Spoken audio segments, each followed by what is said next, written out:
Students, welcome to new smart education world. आप सबका new smart education world में स्वागत है। आप हमसे जुड़िए, हमारे चैनल को सब्सक्राइब करिए। जो भी कुछ इश्यू हो उसके लिए आप लोग कमेंट बॉक्स में सुझाव दीजिए। जो भी कमियां रहे उसको हम लोग दूर करने की कोशिश करेंगे। सभी अभिभावकगण से मैं निवेदन कर रहा हूँ, आप हमारे चैनल के माध्यम से जुड़िए, हमारे कंटेंट को एनालिसिस करिए। एनालिसिस करेंगे जब आप, तो यही पाएंगे कि इस तरह से जो है किसी भी यूट्यूब चैनल पर एकेडमिक क्लासेज के लिए कंटेंट नहीं मिल रहा होगा। तो आप हमारे कंटेंट को एनालिसिस करिए, उसके साथ साथ जो है आप हमें और सुझाव बेहतर से बेहतर दीजिए, ताकि हम लोग आप सुझाव को फॉलो करते हुए और बेहतर से बेहतर कंटेंट आप प्रोवाइड कर सकें। आप जो है हमारा भी सहयोग करिए, बच्चों का भी सहयोग करिए। बच्चों को जो है मोबाइल जरूर प्रोवाइड कराइए, ताकि जो है बच्चे इस जो भी हम लोग कंटेंट यहाँ से प्रोवाइड कर रहे हैं उसको जो है पढ़ सकें। तो हम लोग पिछली क्लास क्या पढ़ रहे थे, linear equation in two variable, यानी दो चरवाए रैखिक समीकरण पढ़ रहे थे। तो आइए इसी को हम लोग फिर कंटिन्यू करते हुए आगे फिर बढ़ते हैं।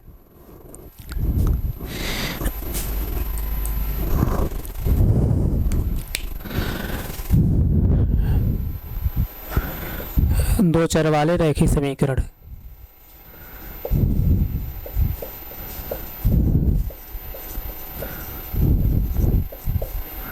रैखिक समीकरण, इसी को रेखीय भी कहा जाता है, मैं बार बार बताया हूँ।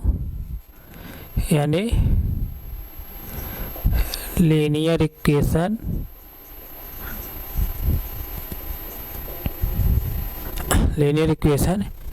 इन टू वेरिएबल, यही हम लोग पढ़ रहे थे। तो पिछली क्लास में बच्चों हम लोग क्या पढ़ा था, एक्सरसाइज हम लोग शुरू किए थे। तो आइए उसी एक्सरसाइज को हम लोग आगे फिर कंटिन्यू कर रहे हैं। और एक चीज़, हाँ, कन्फ्यूजन जो भी हो आप लोग दूर करते चलिए। हम जो है एनसीईआरटी बुक लेकर चल रहे हैं, एनसीईआरटी की बुक पढ़ा रहे हैं। उसके साथ साथ जो है एनसीईआरटी बुक, उसके बाद जो यूपी बोर्ड की बुक है सरकारी, ये बुक, इसके साथ साथ हम ये जो एक प्राइवेट बुक में स्वयं ले चल रहा हूँ, कि चूँकि जो है तमाम ऐसे बच्चे हैं या ऐसे स्कूल विद्यालय हैं जहाँ पर प्राइवेट बुकें भी चलाई जा रही हैं। तो मैं जो है प्राइवेट बुक एक स्वयं खुद लेकर चल रहा हूँ। मनोहर एक बुक, एक प्राइवेट, मैं स्वयं पढ़ा रहा हूँ। इन सब के अलावा, इन तीनों बुक के अलावा या और कोई प्राइवेट बुक हो जिससे बच्चे पढ़ रहे हो आप सब, तो उसके कंटेंट को हमारे कमेंट बॉक्स में आप डालिए, उसका सलूशन हम प्रोवाइड करेंगे। तो आइए हम लोग जो पढ़ रहे थे उसी के आगे फिर कंटिन्यू करते हैं। तो हम लोग क्या पढ़ रहे थे, कौन सा एक्सरसाइज हम लोग प्रश्नावली 402 पढ़ रहे थे। तो अपनी बुक खोल लीजिए।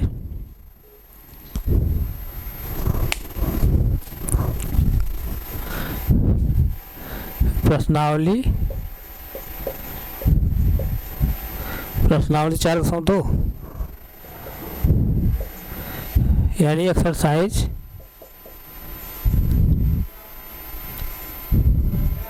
4.2, ये हम लोग पढ़ रहे हैं। एक्सरसाइज 4.2 में पहला क्वेश्चन हम लोग करा चुके थे। जैसे देखिए, पहला क्वेश्चन जो है, आप मिलाइए बुक्स अपनी।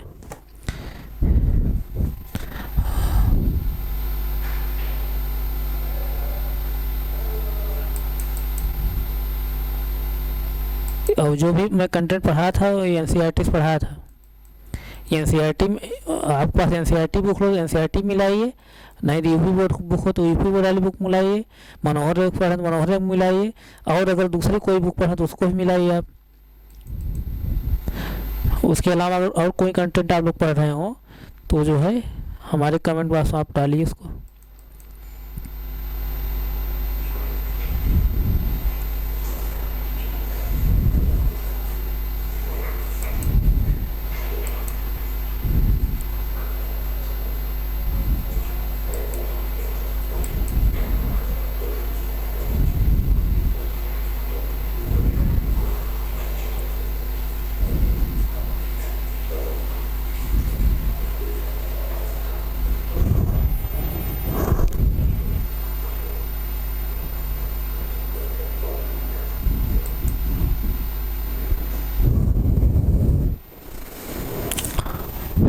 एक दो चार रैखिक समीकरण है, इसे ओपन कर लीजिए आप बुक में।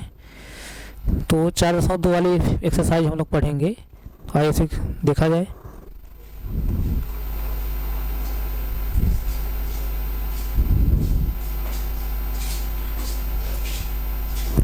ये एक्सरसाइज हम लोग पढ़ रहे हैं, यानी प्रश्नावली 4.2 यही वाली एक्सरसाइज पढ़ रहे हैं। तो यहाँ कन्फ्यूजन की जरूरत नहीं है। जिसमें हम लोग पहला क्वेश्चन पढ़े थे, पहला क्वेश्चन क्या था, निम्नलिखित विकल्पों में कौन सा विकल्प सत्य है और क्यों। क्या था क्वेश्चन, y = 3x + 5 का क्या है, पहला विकल्प दिया है, पहला ऑप्शन दिया है एक अद्वितीय हल है, केवल 2 हल हैं, तीसरा दिया है कि अपरिमित रूप से अनेक हल हैं। इस तरह से इसको हम सॉल्व करके बताए, बहुत डिटेल्स बताए थे, आप लोग जरूर समझ में आया होगा।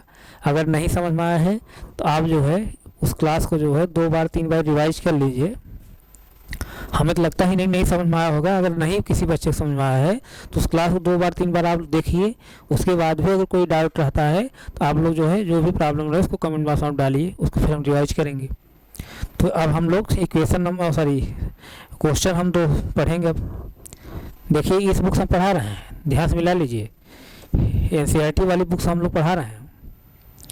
तो NCERT बुक से हमारे बुक कौन सा पेज है, आपको मैं पेज भी बता दे रहा हूँ।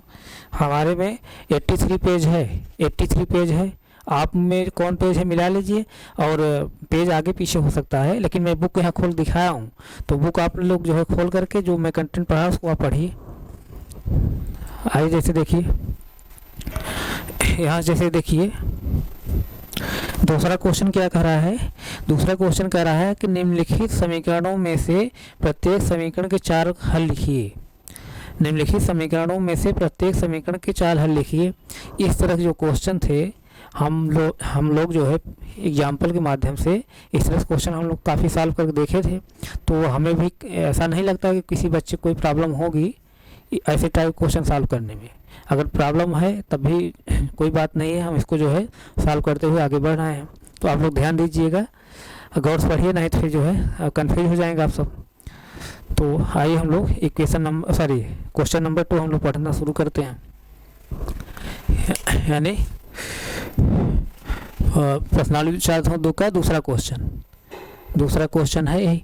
दूसरा क्वेश्चन का पहला सवाल, पहला क्वेश्चन रोमन अंक में पहला क्या दिया है, समीकरण क्या दिया है, समीकरण दिया है 2x + y = 7, यही है क्वेश्चन नंबर 2 का। अगर नहीं आप लोग देख रहे हो तो अब मैं ऊपर कर दे रहा हूँ, अब दिखाई दे रहा होगा। जैसे देखिए क्वेश्चन 2 यही है ना, निम्नलिखित समीकरणों में से प्रत्येक समीकरण के 4 हल लिखिए।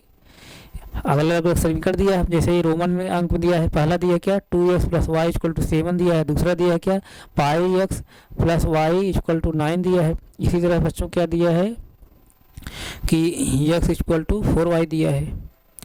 इस तरह से 3 इक्वेशन हमको दिया है।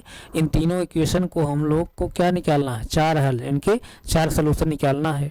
अब मैं ये सब पिछली क्लासों में पढ़ चुका हूँ, हम लोग पढ़ चुके हैं क्या कि 2 चरवा रैखिक समीकरण है, यानी लीनियर इक्वेशन 2 वेरिएबल है।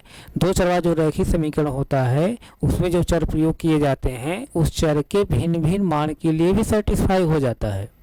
और एक चरवा रैखिक समीकरण क्या था, एक चरवा रैखिक समीकरण या linear equation in one variable एक निश्चित वैल्यू के लिए, यानी जो उसमें चर प्रयोग किया जाता था, जो वेरिएबल प्रयोग किया जाता था उसके एक निश्चित मान के लिए सेटिस्फाई होता था।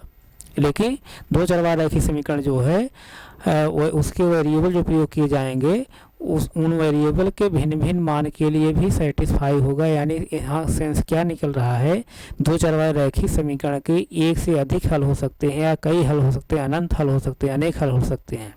तो ये सब चीज़ें हम लोग पिछली क्लास पढ़ चुके हैं।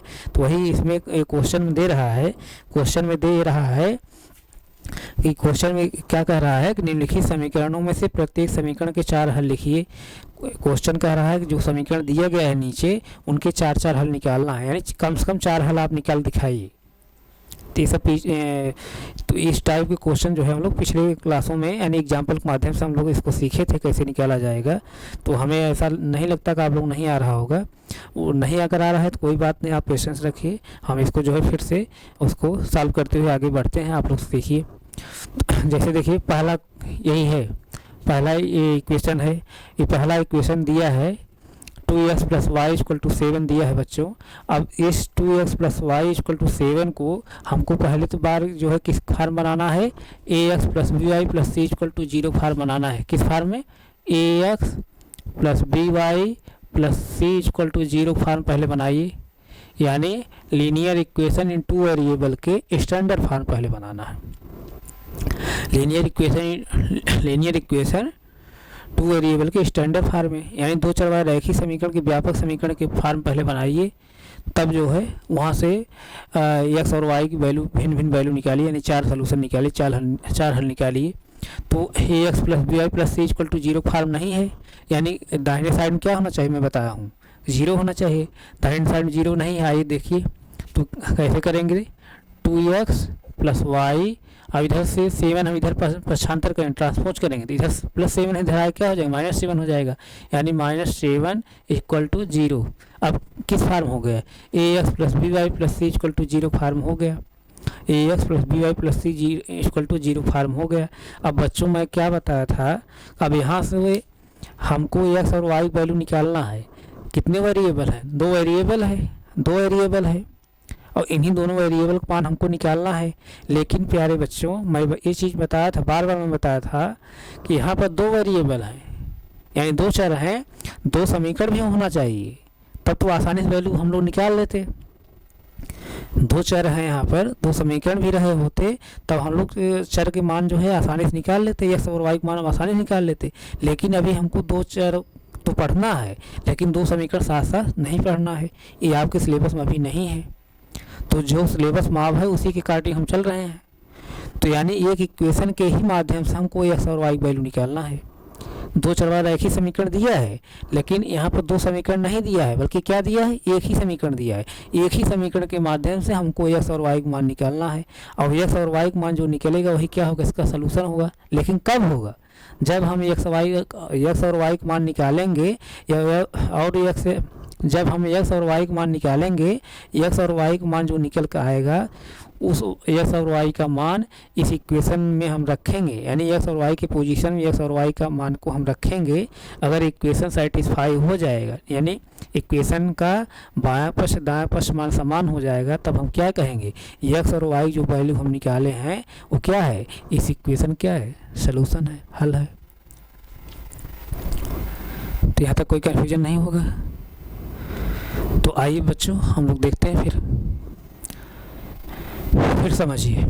यहाँ हम लोग 2 चर वाला रैखिक समीकरण पढ़ रहे हैं, 2 चर वाला रैखिक समीकरण पढ़ रहे हैं, यानी 2 वेरिएबल प्रयोग किया गया है। इन्हीं दोनों वेरिएबल हमको क्या निकालना, वैल्यू निकालना है। जो वैल्यू निकालेंगे वही क्या होगा, इस इक्वेशन का सलूशन होगा। लेकिन कब होगा, जो वैल्यू हम लोग निकालेंगे, जब उस वैल्यू को हम इस इक्वेशन रखें, यानी एक्स और वाई जो वैल्यू हम निकाल रहे हैं, उस वैल्यू को एक्स और वाई पोजीशन जब रखेंगे, तो इक्वेशन का मान जो है बाएं पक्ष दाएं पक्ष समान होना चाहिए, यानी इक्वेशन सेटिस्फाई होना चाहिए।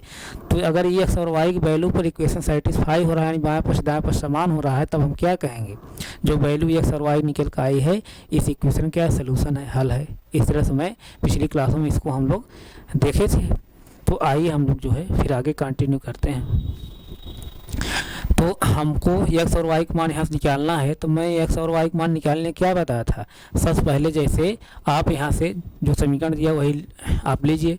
समीकरण क्या दिया है, 2x + y - 7 = 0। 2x + y - 7 = 0 है। यहाँ से मैं बताया था कोऑर्डिनेट आप निकालना, पहले कोऑर्डिनेट मतलब निर्देशांक निकालिए, एक्स और वाई का मान निकालिए, वही पुट करिए, देखिए इक्वेशन सेटिस्फाई कर रहा है। तो जैसे देखिए बच्चों, हम पहले x बराबर जैसे 0 ले रहे हैं, x बराबर 0 लेकर के हाँ हम क्या निकालेंगे, y का मान निकालेंगे। एक बार हम लोग x बराबर 0 लेंगे तो y का मान कुछ निकल कर आएगा, जब y बराबर 0 लेंगे तो x का मान निकल आएगा। यानी x बराबर हम कुछ मान अपने से ले रहे हैं, तब x का वैल्यू हम यहाँ पुट कर देंगे, तो कौन समीकरण बन जाएगा, यानी x जब पुट कर देंगे वैल्यू, तो x वाला पद यहाँ नहीं रह जाएगा, तब क्या रह जाएगा, वाई वाला पद। वाई वाला जब पद रहेगा यानी कहने का सेंस क्या, यहाँ पर सिर्फ एक ही चर रह जाएगा, यानी जो समीकरण हो जाएगा किसमें हो जाएगा, एक चर वाला एक ही समीकरण हो जाएगा, यानी linear equation in one variable हो जाएगा। Linear equation in one variable को हम सॉल्व करने का तरीका बताया हूँ, कैसे बताया हूँ, 3 मेथड में बताया था। पहला मेथड क्या बताया हमें, ट्रायल एंड एरर मेथड यानी प्रयत्न और त्रुटि विधि। दूसरा मेथड में क्या बताया था, ट्रांसपोज मेथड यानी पक्षांतर विधि। तीसरा मेथड में क्या बताया था, क्रॉस मल्टीप्लिकेशन मेथड यानी वज्र गुणन विधि। और जिसमें बताया था कि ट्रांसपोज मेथड जो है बहुत इंपॉर्टेंट मेथड है, हम लोग जनरली इसी मेथड प्रयोग करते हैं हमेशा, लगभग आप देखेंगे ये इसी मेथड का हम लोग प्रयोग करेंगे पक्षांतर विधि का। और कितने बच्चे थे जो मैं और जो मेथड जो बताया उसको जानते हैं, उसका नाम ही नहीं सुने रहे होंगे। ट्रायल एंड एरर मेथड भी होता है यानी प्रयत्न और त्रुटि विधि भी होती है। तो आइए हम लोग यहाँ से हम मान निकाल रहे हैं वाई का। जैसे x बराबर हम 0 ले लिए, x पोजीशन 0 रखिए आप, 2 × 0 + y - 7 = 0। अब यहाँ बच्चों देखिए 2 को मल्टीप्लाई जब 0 करेंगे वैल्यू क्या हो जाएगी, 0 हो जाएगी। यहाँ क्या हुआ, प्लस हुआ, -7 = क्या हुआ, 0 हुआ। अब यहाँ देखिए एक चरवार रैखिक समीकरण हो गया बच्चे। एक चरवार रैखिक जब समीकरण हो गया तो इसमें वेरिएबल क्या है, y है, और इसी y वैल्यू हमको निकालना है। तब हम क्या करेंगे, वेरिएबल एक तरफ करेंगे और कांस्टेंट एक तरफ करेंगे यानी पक्षांतर कर लेंगे। जैसे देखिए बच्चे यहाँ 0 है, 0 को हम अगर y में ऐड करेंगे तो 0 ही और y ही होगा, 0 कोई यहाँ वैल्यू नहीं रहेगा। 0 को ऐड करेंगे तो क्या होगा y में, तो वही y ही होगा। यानी किसी संख्या में 0 को ऐड करेंगे और सब्ट्रैक्ट करेंगे वही संख्या आएगी। तो यहाँ से क्या हुआ, आप लोग समझने के लिए मैं लिख रहा हूँ, +y - 7 = 0 हुआ। y वैल्यू हमको निकालना है, +y। अब इस 7 को हम उधर ले जाएंगे, पक्षांतर कर रहे हैं, ट्रांसपोज कर रहे हैं। इधर -7 है, जब पक्षांतर करें क्या हो जाएगा, +7 लिखिए चाहे लिखिए माना जाएगा। तो y = क्या है बच्चे, 7 आया। y वैल्यू क्या निकल का आई, 7। y वैल्यू क्या निकल का आई, 7। कब, y वैल्यू 7 कब निकल का आई, जब हम लोग अपने से ही s बराबर 0 लिए हैं तब y वैल्यू क्या निकल का है, 7। यानी हमको जो कोऑर्डिनेट प्राप्त हुए, निर्देशांक जो प्राप्त हुए, क्या प्राप्त हुए, 0 और 7। 0 और 7 यानी x और y के जो मान हम लोग ले रहे हैं 0 और 7। और इसी x और y के मान पर अगर इक्वेशन सेटिस्फाई अगर हो जाए, इक्वेशन सेटिस्फाई हो जाएगा तब क्या कहेंगे हम, ये जो वैल्यू हम ले रहे हैं, कोऑर्डिनेट जो ले रहे हैं, निर्देशांक ले रहे हैं, ये क्या है, इस इक्वेशन क्या है, सॉल्यूशन है। यहाँ तक कोई कन्फ्यूजन नहीं होगा, यहाँ तक कोई कन्फ्यूजन नहीं होगा बच्चों। तो आइए हम लोग जो है यहाँ से x और y का मान हम यहाँ पुट करें। अब ये जो मैं 0 बता रहा हूँ कि एक बार x बराबर 0 लीजिए, एक बार y बराबर 0 लीजिए, एक बार x बराबर 1 लीजिए, एक बार y बराबर 1 लेकर के, जैसे x बराबर 0 मान लिया तो y कुछ वैल्यू निकल कर आई। इसी तरह जैसे y बराबर 0 हम लेंगे तो x कुछ वैल्यू निकल कर आएगी। इसी तरह जब हम x बराबर जैसे 1 लेंगे तो y की वैल्यू कुछ निकल कर आएगी, और y बराबर जब 1 लेंगे तो फिर x कुछ वैल्यू निकल कर आएगी। इसी तरह x बराबर हम 2 लेंगे तो y कुछ वैल्यू निकल कर आएगी, और y बराबर जब 2 लेंगे तो x कुछ वैल्यू निकल आएगी। ये ऐसा हम क्यों ले रहे हैं, क्योंकि बच्चे अब यहाँ जो है अब ये 2 चरवार रैखिक समीकरण है, 2 चरवार रैखिक समीकरण के ना जाने कितने हल हो सकते हैं, तो हम कैसे मान चलेंगे, कैसे जानेंगे कौन वैल्यू हम लेंगे कि सेटिस्फाई करेगा। तो यही एक अपना कॉमन सेंस हम लोग यूज करने के लिए, ताकि हम लोग की आसानी हो जाए कि कौन कौन से कुछ मान ऐसे निकल जाएँ जिससे जो है ये इक्वेशन को हम लोग सेटिस्फाई करा दें। और जो हमारा क्वेश्चन पूछ रहा है जैसे 4 सोल्यूशन का रहा, 4 हल का रहा, तो 4 हल हम लोग आसानी से निकाल लें। ये जो है 4 ही हल नहीं, इसके पता नहीं कितने हल निकलेंगे, मैं पिछली क्लास में बताया हूँ। तो इसीलिए जो है हम लोग एक बार x वैल्यू निकालते हैं, एक बार y, यानी एक बार x वैल्यू कुछ मान लेते हैं। जैसे x बराबर 0 मैं मान लिया तो y कुछ वैल्यू निकल जाएगी। तो y जो वैल्यू निकल गई, जैसे यहाँ 7 आ गए तो यानी कोऑर्डिनेट हमारा हमको क्या प्राप्त हो गई, x बराबर 0 y बराबर 7, x बराबर 0 y बराबर 7। तो अब यहाँ x और y की वैल्यू हम यहाँ पुट करेंगे। x और y की वैल्यू जब पुट करेंगे, इक्वेशन अगर बाएं पक्ष दाएं पक्ष समान हो जाएगा तब क्या हो कहेंगे हम, इस वैल्यू जो हम लोग ले रहे हैं क्या है, x बराबर 0 y बराबर 7, इस इक्वेशन क्या सोल्यूशन है। इसी तरह जैसे हम फिर y बराबर 0 रखेंगे तो x बराबर कुछ निकल कर आएगा, तो उस वैल्यू को भी पुट कर लेंगे कि अगर देखेंगे बाएं पक्ष दाएं पक्ष समान होगा तो हम क्या कहेंगे, इस इक्वेशन क्या सोल्यूशन है। तो यहाँ से देखिए हम क्या वैल्यू पुट करेंगे, x बराबर 0 y बराबर 7 इक्वेशन पुट कर रहे हैं। 2 इंटू वाई, एक्स पोजीशन क्या रख रहे हैं 0, वाई पोजीशन क्या रख रहे हैं 7 माइनस 7 इक्वल टू 0। यहाँ देखिए बच्चे 2 को मल्टीप्लाई जब 0 करें क्या आएगा 0 ही आएगा। यहाँ +7 माइनस 7 इक्वल टू 0। अब देखिए बच्चों 0 प्लस 0 को जब हम 7 में ऐड करें क्या आएगा 7 ही आएगा, यानी +7 ही आया। +7 माइनस 7 इक्वल टू 0। अब यहाँ देखिए बच्चों साइन अपोजिट है, साइन अपोजिट रहता है तो मैं बताया हूँ क्या बड़े वाले पद में छोटा पद क्या हो जाता है सब्ट्रैक्ट हो जाता है। जब साइन अपोजिट रहे यानी एक प्लस रहे एक माइनस रहे तो उस कंडीशन क्या होता है बड़े वाले पद में छोटा पद हम लोग सब्ट्रैक्ट करते हैं। एक सब चीज़ें पिछली क्लास में आप लोग पढ़े होंगे, क्लास 8 तक सब चीज़ें बताए होंगे, सर लोगों ने जो पढ़ाया होगा आप लोग पढ़े होंगे। अगर आप लोगों को ये चीज़ें नहीं आ रही तो उसको इन सब चीज़ों को हम पढ़ाएंगे, वहाँ आप लोग देख लीजिएगा। तो जैसे देखिए अब साइन अपोजिट है तो बड़े पद में छोटा पद हम क्या करेंगे सब्ट्रैक्ट करेंगे। बड़ा पद यहाँ क्या है और छोटा पद क्या है, दोनों पद सेम है, यानी 7 में 7 जब सब्ट्रैक्ट करेंगे क्या आएगा 0 आएगा। ये क्या आएगा 0 आया, इधर भी 0 है, यानी left hand side equal to right hand side, यानी बाएं पक्ष बराबर दाएं पक्ष। जब बाएं पक्ष दाएं पक्ष समान हो रहा है, किस पर समान हो रहा है x बराबर 0 पर y बराबर 7 पर, तो इसका मतलब क्या है x बराबर 0 y बराबर 7 इस इक्वेशन क्या सोल्यूशन है। इसलिए क्या ये जो कोऑर्डिनेट हम लोग निकाले हैं रखे हैं ये इसका क्या है सोल्यूशन है। पहला सोल्यूशन निकल के आ गया, ये पहला सोल्यूशन जैसे निकल के आ गया। यहाँ तक कोई कन्फ्यूजन नहीं होगा, इसको आप नोट करिए पहले तो हम फिर अगला सोल्यूशन निकालते हैं।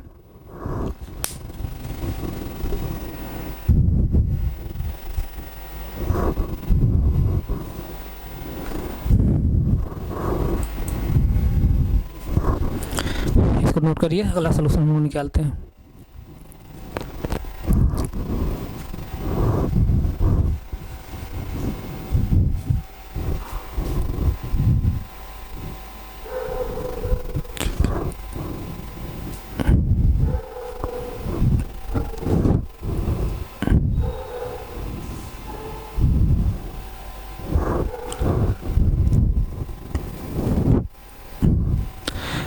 ये नोट हो गया होगा, नोट कर लीजिए, पहले नोट करिए।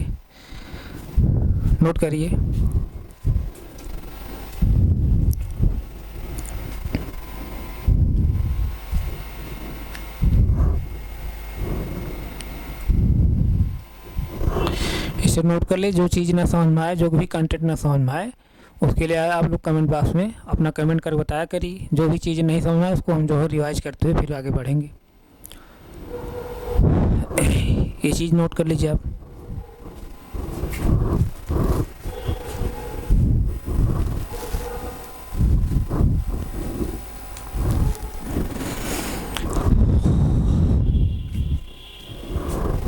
नोट करिए, नोट हो गया होगा। अब जैसे देखिए बच्चों x बराबर 0 लिया तो y बराबर 7 निकल के आया। अब हम क्या लेंगे वैल्यू, y बराबर हम 0 लेंगे। क्या लेंगे, y बराबर 0 लेंगे। y बराबर 0 लेंगे, अपने से ही हम ले रहे हैं। अपने से क्यों मैं ले रहा हूँ कि कैसे अच्छा आप समझेंगे, कैसे आप समझेंगे कि यही वैल्यू रख दें तो इक्वेशन सेटिस्फाई हो जाए। तो ये जो वैल्यू हम लोग रखेंगे यानी x और y जो मान हम रखेंगे, ये वो x और y का मान लेने का तरीका यही है सिंपल। इससे सिंपल तरीका कोई हो ही नहीं सकता है। x और y का मान हम क्या कौन सा वैल्यू रखें, x क्या कौन सा वैल्यू रखें, y कौन वैल्यू रखें कि इक्वेशन सेटिस्फाई हो। तो इससे सिंपल तरीका कोई नहीं है। इसका तरीका यही है आप x बराबर एक बार 0 रखिए तो y कुछ वैल्यू निकल कर आएगी, y बराबर 0 रखेंगे तो x कुछ वैल्यू निकल आएगी, x बराबर 1 रखेंगे तो y कुछ वैल्यू निकलेगी, y बराबर 1 रखेंगे तो x कुछ वैल्यू निकलेगी, x बराबर 2 रखेंगे तो y कुछ वैल्यू निकलेगी, y बराबर 2 रखेंगे x कुछ वैल्यू निकलेगी, x बराबर 3 रखेंगे तो y कुछ वैल्यू निकलेगी, y बराबर 3 रखेंगे x कुछ वैल्यू निकलेगी, x बराबर 4 रखेंगे तो y कुछ वैल्यू निकलेगी, y बराबर 4 रखेंगे तो x कुछ वैल्यू निकलेगी, x बराबर 5 रखेंगे तो क्या होगा y कुछ वैल्यू निकलेगा, y बराबर 5 रखें तो x कुछ वैल्यू निकलेगा। इसी तरह से हम लोग वैल्यू इसी तरह से वैल्यू हम लोग रख करके x और y के मान हम लोग प्राप्त करेंगे, और वही x और y के मान जो है हम इस इक्वेशन में पुट करेंगे, यानी x और y पोजीशन को वही मान हम पुट करेंगे x और y का। अगर x और y के मान जो हम पुट करेंगे अगर उस पर इक्वेशन सेटिस्फाई हो जाएगा तो वो जो भी मान हम पुट करेंगे वो क्या होगा, इस इक्वेशन क्या होगा, सोल्यूशन होगा। यही मैं बता रहा हूँ, आप लोग कंफ्यूज मत होइए बिल्कुल। तो आइए हम लोग पहली बार क्या ले रहे थे मान, x बराबर 0 लिए तो y बराबर 7 निकल के आया। अब हम लोग क्या ले रहे हैं, y बराबर 0 ले रहे हैं तो x बराबर कुछ मान निकल के आएगा। जो मान निकालेगा कैसे निकलेगा, आइए हम लोग यहाँ से इक्वेशन रख निकाल ले रहे हैं। जो इक्वेशन दिया उसी इक्वेशन रख निकालेंगे। y बराबर कुछ मान हम ले लिए तो y का मान इस इक्वेशन रख दीजिए तो ये कुछ वैल्यू निकलेगी। y का मान अगर रख देंगे तो इक्वेशन क्या हो जाएगा, linear equation in one variable है, यानी एक चरवार रैखिक समीकरण बन जाएगा। एक चरवार रैखिक समीकरण जब बन जाएगा तो यहाँ से हम जो भी वेरिएबल का मान निकालना चाह रहे होंगे उसको ट्रांसपोज करके हम निकाल लेंगे। तो आई जैसे देखिए बच्चे, y बराबर 0 ले रहे हैं तो y की पोजीशन हम 0 रखेंगे, 2x plus y position 0 sorry यहाँ -7 है, -7 इक्वल टू 0। अब देखिए बच्चे, अब 0 को 7 में आप ऐड करिए चाहे 2x में ऐड करिए तो वही वैल्यू प्राप्त होगी, यानी क्या हुआ तब 2x - 7 इक्वल टू 0। अब देखिए ये linear equation in one variable हो गया, ये जो इक्वेशन है linear equation in one variable हो गया, यानी एक चरवार रैखिक समीकरण हो गया। एक चरवार जब रैखिक समीकरण हो गया तब इसको हम यहाँ से x को मान निकाल लेंगे। कैसे निकालेंगे बच्चे, एक चरवार रैखिक समीकरण में सॉल्व करने का तरीका बताया हूँ, अगर ये तरीका मैं नहीं बताया होता तो आप कैसे सॉल्व करते। हालांकि ये सब चीज़ें जो है आप क्लास जो है 8 तक पढ़े होंगे, 7th 8th में 6th में पढ़े हैं, लेकिन हमें लगा कि इसको मैं बिना बताए हम कैसे आगे बढ़ें। हो सकता है आप लोग को न जानते हों, कुछ बच्चे ऐसे हों जो नहीं जानते रहे होंगे तो उनके बता दिया। तो ये एक चरवार रैखिक समीकरण का मान कैसे हल कर निकालते हैं वो सब चीज़ें मैं बताया हूँ। 3 मेथड बताया हूँ। पहला मेथड क्या, ट्रायल एंड एरर मेथड, यानी प्रयत्न और त्रुटि विधि। अब दूसरा मेथड में क्या बताया हूँ, ट्रांसपोज मेथड यानी पक्षांतर विधि। तीसरा मेथड में क्या बताया हूँ कि क्रॉस मल्टीप्लिकेशन मेथड यानी कि वज्रगुणन विधि। 3 मेथड में बताया हूँ, जिसमें बताया था ट्रांसपोज मेथड जो होता है यानी पक्षांतर जो विधि होती है बहुत इम्पॉर्टेंट मेथड है। उसी विधि से हम लोग अमूमन जनरली जो है हम लोग ट्रांसपोज मेथड का ही प्रयोग करते हैं, यानी पक्षांतर विधि का ही प्रयोग करते हैं। किसको हल करने के लिए, एक चरवार रैखिक समीकरण हल करने के लिए। तो अब एक चरवार रैखिक समीकरण यहाँ बन गया तो यही हमको हल करना। हल करने का सेंस क्या, जो वैल्यू है यानी वेरिएबल जो है उसी वैल्यू हमको निकालना है। वेरिएबल जो है उसी वैल्यू निकालना है। वेरिएबल यहाँ क्या है, x है, x वैल्यू हमको फाइंड आउट करना है। जब यहाँ से x वैल्यू हमको फाइंड आउट करना है बच्चे, तब हम क्या करेंगे, वेरिएबल एक तरफ करेंगे, कांस्टेंट एक तरफ करेंगे। जब वेरिएबल एक तरफ करते हैं, कांस्टेंट एक तरफ करते हैं, यही प्रोसेस क्या कहलाता है, ट्रांसपोज यानी पक्षांतर। तो जब पक्षांतर करने लगेंगे, जैसे इधर वाली वैल्यू जब उधर ले जाएंगे, जो साइन रहेगा उसका अपोजिट साइन हो जाएगा, यानी साइन चेंज हो जाएगा। इधर वाली वैल्यू जब इधर ले आएंगे तो साइन चेंज हो जाएगा, प्लस रहेगा तो माइनस होगा, माइनस रहेगा प्लस हो जाएगा। तो जैसे हमको x वैल्यू निकालना है तो 2x आप यहीं रखिए बच्चे। अब 7 को उधर ले जाइए, यहाँ -7 है, इधर आया क्या हो जाएगा, +7 हो जाएगा। यहाँ तक कोई कन्फ्यूजन है। अब इधर देखिए 2 का क्या है, मल्टीप्लाई है। अब x बराबर क्या हो जाएगा, यानी 7/2 हो जाएगा। इधर मल्टीप्लाई था, इधर क्या हो गया, भाग पड़ गया, यानी x वैल्यू क्या निकल के आई बच्चे, x वैल्यू क्या निकल के आई, 7/2। यानी कोऑर्डिनेट जो हमको मिला क्या मिला, 7/2 और 0, यानी x पोजीशन 7/2 रखना है, y पोजीशन क्या रखना है, 0 रखना है। इस तरह से हमको कोऑर्डिनेट मिले हैं। अब यही वैल्यू हम यहाँ पुट कर लेंगे। अगर इक्वेशन सेटिस्फाई हो जाएगा तब हम क्या कहेंगे, इस इक्वेशन का सलूशन है। तो आइए हम लोग इसको हम मिटा रहे हैं, नोट कर चुके होंगे आप लोग, इसे मैं मिटा रहा हूँ। तो आइए हम लोग इसके आगे देखते हैं।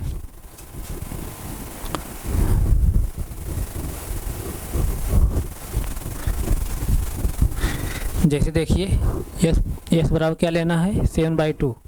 x पोजीशन क्या रखेंगे, 7/2, y बराबर 0। तो क्या रखेंगे, 2 ×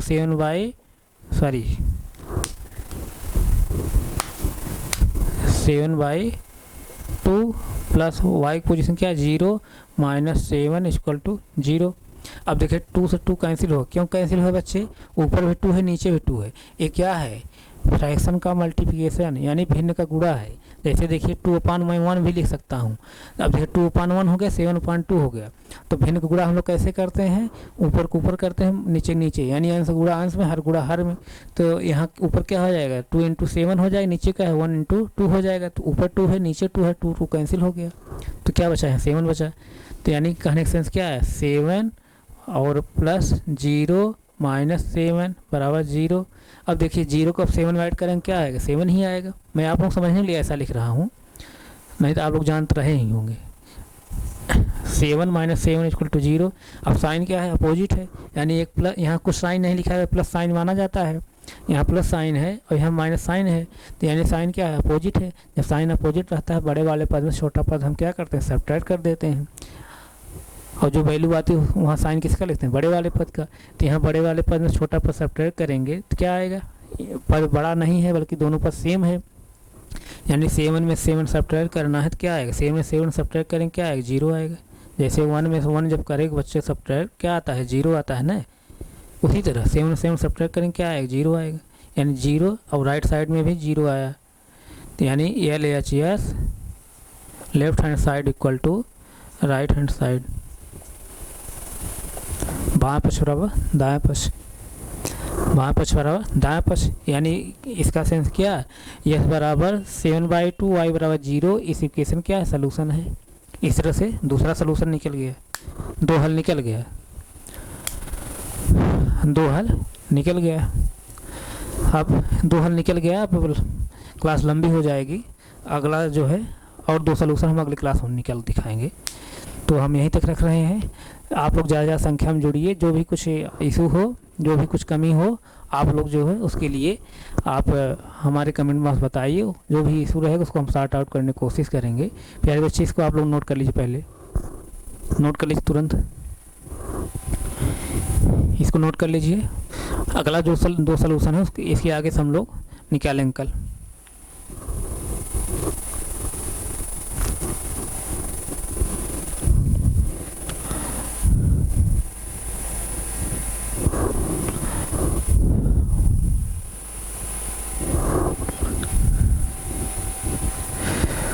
नोट हो गया होगा तो ठीक है, मैं यहीं तक रख रहा हूँ, आगे फिर कंटिन्यू करूँगा। Thank you so much.